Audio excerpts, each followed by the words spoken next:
Ma'am CSR के form तो fill कर दिए हैं, लेकिन बहुत सारी दिक्कतें हो गई हैं, क्या करेक्शन विंडो में मैं करेक्ट कर पाऊंगी मेरी मिस्टेक्स को?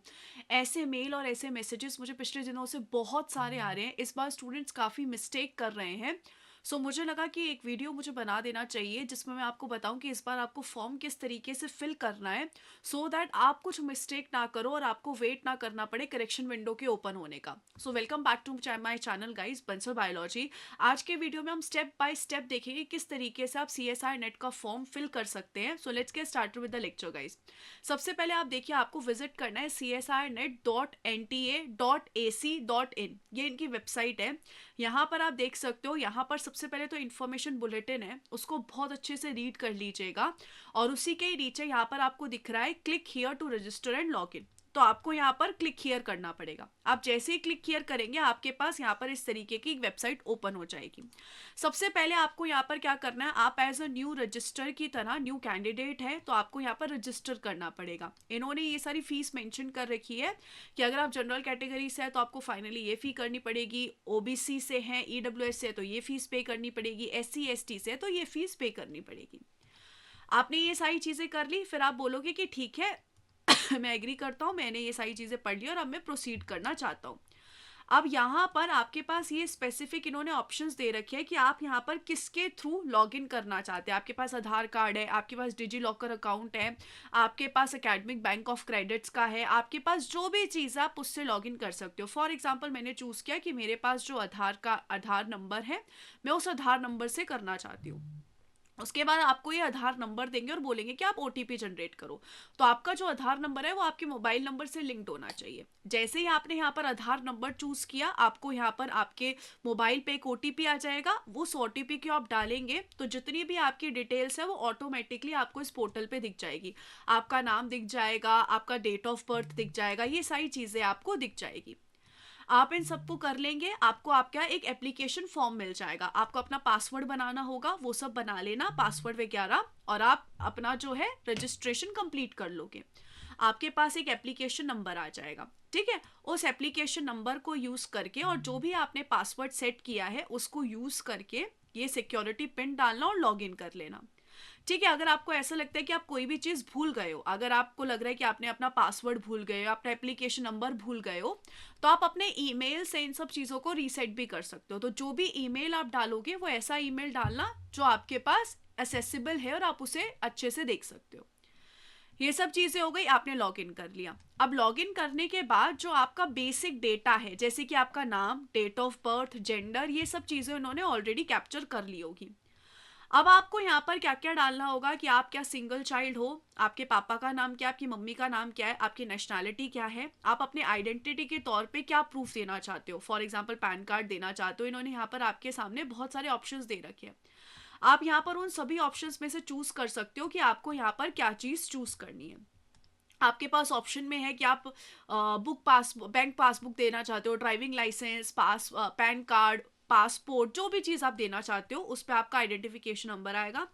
आपकी कैटेगरी पूछी जाएगी, ये पूछा जाएगा कि आप क्या यहाँ पर पीडब्ल्यूडी हो, आप डायबिटिक हो, आपके पेरेंट्स की क्या यहाँ पर एनुअल इनकम है। उसके बाद आपके पास यहाँ पर फिर से एक सिक्योरिटी पिन आ जाएगा, एग्री करना और नेक्स्ट पे जाना है, ठीक है। तो मैं यहाँ पर इस सिक्योरिटी पिन को पुट कर देती हूँ, जो भी ये सिक्योरिटी पिन यहाँ पर बोल रहे हैं।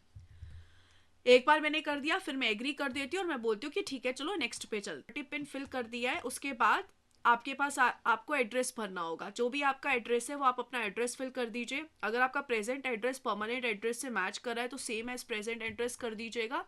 यहाँ पर वंस अगेन आपको क्या करना पड़ेगा, वंस अगेन आपको यहाँ पर जो भी सिक्योरिटी पिन दिया हुआ है उसको आपको पिक करना होगा। आपको यहाँ पर अपना नाम, लोकेलिटी, सब locality, district, pin code, alternate mobile number, ये सारी चीज़ें देनी होगी।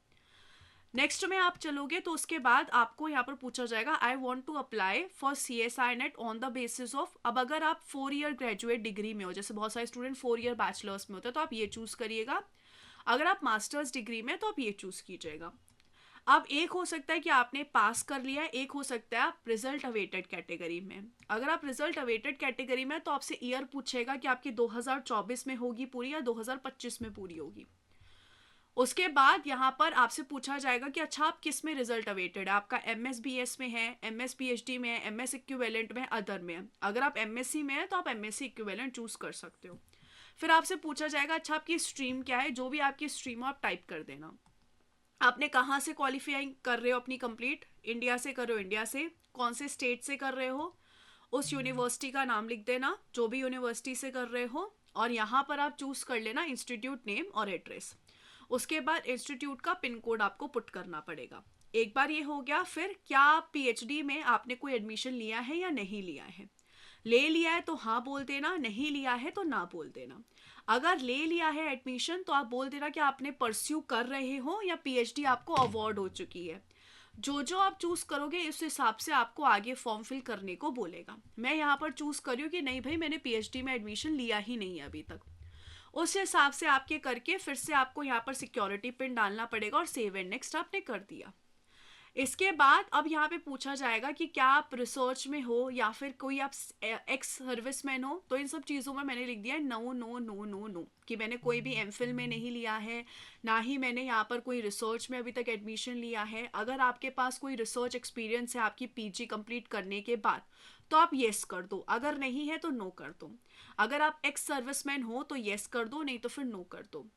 आपने यहाँ पर एडमिशन लिया है किसी एमफिल कोर्स में, अगर लिया है तो येस कर दो, नहीं लिया है तो नो कर दो।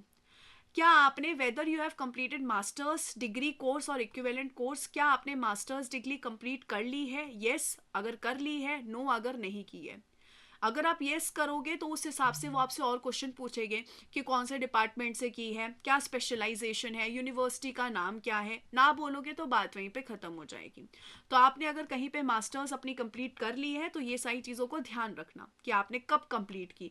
आप परस्यू कर रहे हो तो परस्यूइंग में आपके यूनिवर्सिटी का नाम क्या है, ईयर ऑफ एडमिशन आपने कब उधर एडमिशन लिया था, आपने मास्टर डिग्री कोर्स डिपार्टमेंट का नाम क्या, आपके मास्टर के कोर्स की स्पेशलाइजेशन क्या है। तो आप अगर मास्टर्स में हो या फिर इक्विवेलेंट कोर्सेज में हो तो आप यहाँ पर वो फिल कर देना कि वही हम जो है परस्यू कर रहे हैं। फॉर एग्जांपल हम परस्यू कर रहे हैं तो इस यूनिवर्सिटी से परस्यू कर रहे हैं, हमने एडमिशन 2023 में लिया था, हमारे डिपार्टमेंट का ये नाम है, हमारा स्पेशलाइजेशन कोर्स इसमें है। ठीक है, मैं अगर समझो यहाँ पर मैंने येस कर दिया तो आपसे पूछेंगे तो मैं एक बार नो कर देती हूँ। फिर उसके बाद आप माइनॉरिटी से बिलोंग करते हो, येस और नो, मैंने यहाँ पर एक बार नो कर दिया है। उसके बाद आप यहाँ पर वंस अगेन जो भी आपके साथ यहाँ पर सिक्योरिटी पिन लिखा हुआ है वो पुट कर दीजिएगा और नेक्स्ट पे चलिएगा। ठीक है, उसके बाद आपसे पूछेंगे कि आप किस में फॉर्म फिल करना चाहते हो। अगर आप जेआरएफ फिल करोगे तो वो ऑटोमेटिकली सब टिक हो जाएंगे। फिर आपका मीडियम पेपर का क्या लेना चाहते हो, आप सब्जेक्ट कौन सा ऑप्ट करना चाहते हो, आपका उसमें स्पेशलाइजेशन किस में है, आप जो है सिटी सेंटर्स कौन से चूज करना चाहते हो, पहला दूसरा तीसरा चौथा क्या चूज करना चाहते हो। फिर आपके पापा का ऑक्यूपेशन क्या है, आपके पापा की क्वालिफिकेशन क्या है, आपके मम्मा का ऑक्यूपेशन क्या है, आपकी मम्मा की क्वालिफिकेशन क्या है, वो सब आप फिल कर देना। मैंने यहाँ पर सब में नॉट एप्लीकेबल लिख दिया है। उसके बाद आप जाओगे नेक्स्ट पे, यहाँ पर आप एग्री कर दोगे, फिर आप यहाँ पर जाओगे नेक्स्ट पे।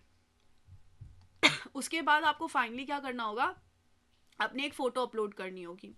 जो फोटो होगी वो जेपीजी और जेपीईजी में होनी चाहिए। मिनिमम साइज 10 होना चाहिए, मैक्सिमम साइज 200 होना चाहिए। सिमिलरली आपको सिग्नेचर डालना होगा और सिमिलरली आपको रिजल्ट अवेटेड सर्टिफिकेट डालना होगा। ये जो रिजल्ट अवेटेड सर्टिफिकेट होगा पीएचडी फॉर्म में होगा, sorry I am so sorry PDF form में होगा। इसमें बहुत सारे स्टूडेंट्स को ये प्रॉब्लम आ रही है कि मैम ये फॉर्म हमें मिलेगा कहाँ। तो ये फॉर्म आपको आपका जो इन्फॉर्मेशन बुलेटिन है वहीं पे मिलेगा। अगर आप यहाँ पर इन्फॉर्मेशन बुलेटिन पे जाओगे तो 51 पेज पे ये है। इसको आप प्रिंट कराओगे, यहाँ पर अपना नाम लिखोगे, अपनी यूनिवर्सिटी का नाम लिखोगे, आप कौन से ईयर में हो, कब आपका कंप्लीट होगा, वो सारी चीज़ें फिल करोगे। आप जो भी प्रोग्राम में उसको लिखोगे और अपना जो हेड ऑफ डिपार्टमेंट है उनका नाम लिखोगे, उनसे साइन कराओगे, कॉलेज का स्टैंप लोगे। फिर यहाँ पर ये जो आपके पास है फाइल, इसका आप पीडीएफ फॉर्म बनाओगे स्कैन करके और उसे आप अपलोड करोगे। जब आप उसे अपलोड कर दोगे तो फिर आप इसे फाइनल सबमिट की तरफ ले जा सकते हो। एक बार आप फाइनल सबमिट कर दोगे उसके बाद आपको फीस वगैरह पे करनी पड़ेगी। तो इस तरीके से आप जो है वो फॉर्म फिल कर सकते हो। जो भी मेन चीज़ें उनको अच्छे से फॉर्म में फिल कीजिएगा। स्पेसिफिकली रिजल्ट अवेटेड सर्टिफिकेट, काफ़ी सारे स्टूडेंट्स ने अपने सेमेस्टर 1 का, सेमेस्टर 2 का, सेमेस्टर 3 का रिजल्ट लगा दिया, किसी ने तो बीएससी का रिजल्ट लगा दिया है। अगर आप रिजल्ट अवेटेड में हो, अगर आपने कहा है कि मैं भी परस्यू कर रही हूँ अपनी मास्टर्स को, तो फिर आपको उस कंडीशन में रिजल्ट अवेटेड सर्टिफिकेट लगाना होगा। अगर आपने पास कर लिया है फिर बात खत्म हो जाएगी। तो ये डिपेंड करता है कि आपने पीछे क्या चीज़ चूज़ की है। तो इस तरीके से बेसिकली आपको फॉर्म फिल करना है। मुझे उम्मीद है कि आपको ये सारी चीज़ें जो हैं वो बहुत अच्छे से समझ में आ गई होंगी, आपको कोई भी दिक्कत नहीं होगी इसमें। Wish you all the very best guys. इसके अलावा वंस अगेन अगर आप बंसल बायोलॉजी पे मेरे साथ पढ़ना चाहते हैं तो हमारा जो है इंडिविजुअल कोर्सेज फेब के एग्जाम के लिए ऑन गोइंग है। आप इन कोर्सेज को देख सकते हैं, आप टेस्ट सीरीज ज्वाइन कर सकते हैं, कंप्लीट रिकॉर्डेड कोर्स ज्वाइन कर सकते हैं। और अगर आप यहाँ पर हमारा जून का बैच या दिसंबर 2025 का बैच ज्वाइन करना चाहते हैं तो वो भी स्टार्ट हो रहा है 13 जनवरी से, आप वो भी ज्वाइन कर सकते हैं। Wish you all the very best, guys. Take care of yourself. Thank you so much for joining with me in this session. Take care. Bye bye.